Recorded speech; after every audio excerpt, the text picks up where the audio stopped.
It's Wednesday morning, you came to get blessed. Start your day off with me, and it will be the best day, week, month, year. You already know when I start to flow and I don't want to stop. Mic drop. It's Wednesday morning. You're here with Davone'a. It's Wednesday morning. We gonna get up in this word today. Alright, let me stop playing. You know what I'm saying? Hey! It's not really Wednesday morning, it's Tuesday afternoon. I'm pre-recording this video just because I have some changes that I'm doing in the morning time this week, and then come next week I'll be out of state. So my videos, I'll still post them on Wednesday morning, however they may be pre-recorded just due to time change and everything. But anyway, it's Wednesday morning, you came to get blessed. And today I will be going over how to give. That is Matthew chapter 6, verses 1 through 4. Before I jump right on into that, as always, let's recap on last week, which was fasting. Did you write down some areas where you can be decreased and God can be increased? Did you figure out whether that might be envy, anger issues, jealousy, overspending, procrastination? Just to give a couple examples. I hope so, because the purpose of these posts are to enlighten as well as encourage us all to become the best version of ourselves. So don't just watch the video to watch or to hear me talk. Actually look at these videos, take notes, and become a better version of you. That's the goal. Now let's get right on into reading. Be careful not to practice your righteousness in front of others to be seen by them. Otherwise, you have no reward with your Father in heaven. Second verse, so whenever you give to the poor, don't sound a trumpet before you, as the hypocrites do in the synagogues and on the streets, to be applauded by people. Truly, I tell you, they have their reward. Verse 3, but when you give to the poor, don't let your left hand know what your right hand is doing. Verse 4, so that your giving may be in secret, and your Father who sees in secret will reward you. Amen to the reading of that word. Do not give with self in mind, as the first sentence says. Be careful not to practice your righteousness in front of others to be seen by them. We're not giving to be seen. Let's jump on into verse 2. So it read, not to sound off a trumpet, not to do things to be lauded by others, but to be sincere in your giving. Because when you give to appease others, the word ends right there. That's it. There's no more rewards, right?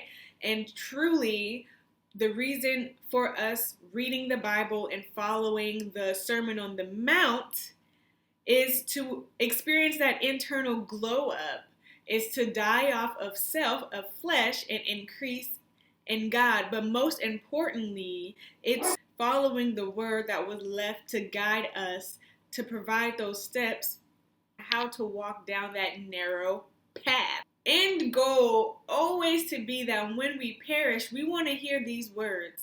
Well done, good and faithful servant. You have been faithful with a few things. I will put you in charge of many things. Come and share your master's happiness. That's Matthew chapter 5, verse 23. That's what I desire to hear, and you should also desire to hear the same thing. Now, I digressed a little bit. Let's get on back into this reading. Verse 3, in summary, was to let your great works be in secret, not to let your left hand know what your right hand is doing. That also kind of goes into verse 4. You always want your giving to be natural. You have to ponder on your giving. Then that's when you start to allow that right hand to know what that left hand is doing, that left hand to know when that right hand is doing. But when you're just smooth, when it's just natural, there's no need to boast about it. There's no need to go on social media, Instagram, Twitter, Facebook, and say what you did that day and for whom you did it for. It's just a natural action. You want your giving to be from a sincere heart. You want to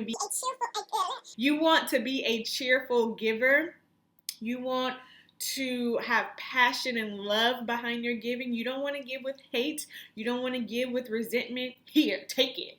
You don't want to do all of that. So check yourself and make sure that when you're giving, it's coming from an honest, good place. I wanted to share some examples of what I've done. This is not to boast, because if I wanted to be bombastic about my giving, then I would have shared them a long time ago. But this is just to give you an idea of ways that you can give to others. So one example, the most recent one, I was out at a mall and waiting to go into the restroom. Yeah, I use the public restroom, and what? And a woman was standing there. For whatever reason, she just started talking to me and telling me how she dropped her rental car off at Enterprise and didn't have a ride home, and her cell phone was dead and all this stuff. I told her I would buy her a Lyft, and she insisted that it was okay, she would catch the bus, and I was like, you know, no worries. In short, I called her that Lyft, and I presume she made it home safely because I was notified by the Lyft app that my ride was complete. Another example is I was out at a store and I picked up the wrong cans that were on sale, so I left the line to go get the cans, and I came back. By that time, there were 2 or 3 people in the line. So I asked the gentleman if I could go in front of him, and he seemed a little hesitant at first, but he let me go forth and check out. I went across the street to a cafe, and while I'm in there, that same guy came in after me. I walked up to him and said, hey, you allowed me to cut across the street. I would like to buy this coffee for you.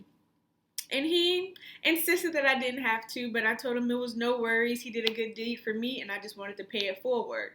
It's okay to be kind. My last example will be when we were just short-staffed at work, would allow me to earn overtime. And I was extremely nervous about seeing if I could work overtime because I did not want to get told no. That kind of goes in line with that anxious video, right? Which I will put up here. You can just click on it and go watch it. And my coworker was like, if you don't go ask, I'll go ask for you. And I said, you know what? It's okay. That was encouraging enough for me to go and request. So long story short, I worked a week or 2 of overtime. And so when I received my check that had that additional pay, I treated her out to lunch, because without her giving me that extra nudge, then I wouldn't have received that extra money, which in the long run helped me pay off some bills. So those are just 3 ways I can think of that I recently gave, and it was from a sincere place. I want to say these people were not poor,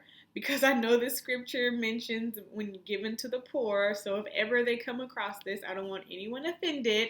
No, these individuals were not poor, but it was placed upon my heart to give on to them. So those are just some kind acts that you can do. Maybe it's as simple as holding a door open for someone. Maybe it's giving a smile and saying hello instead of just walking past that person that you see on every day. Some takeaways from this video. It was brief, but I also think that it's full of yummy goodness. And some takeaways are to give in secret, be a cheerful giver, and as we go through life, know the end goal is to hear, well done, my good and faithful servant. Next time you see me, I will be out of state, but the word will be on Adultery Begins in the Heart, and that is Matthew chapter 5, verses 27 through 30. Don't go yet. Before you go, make sure you tell a friend about this video. Make sure that you subscribe to this channel. Make sure that you comment below. And here goes another freestyle. Right off the dome is where I'm coming from with the song. Can you go ahead and sing along? You hear my dog whining in the background. He want me to stop this right now. You're such a hater. Please subscribe, share, like. Definitely don't forget to share. Even if you don't like the video, share the video because somebody can get something from it. Until next time, smooches. Wow. Adios. See you then.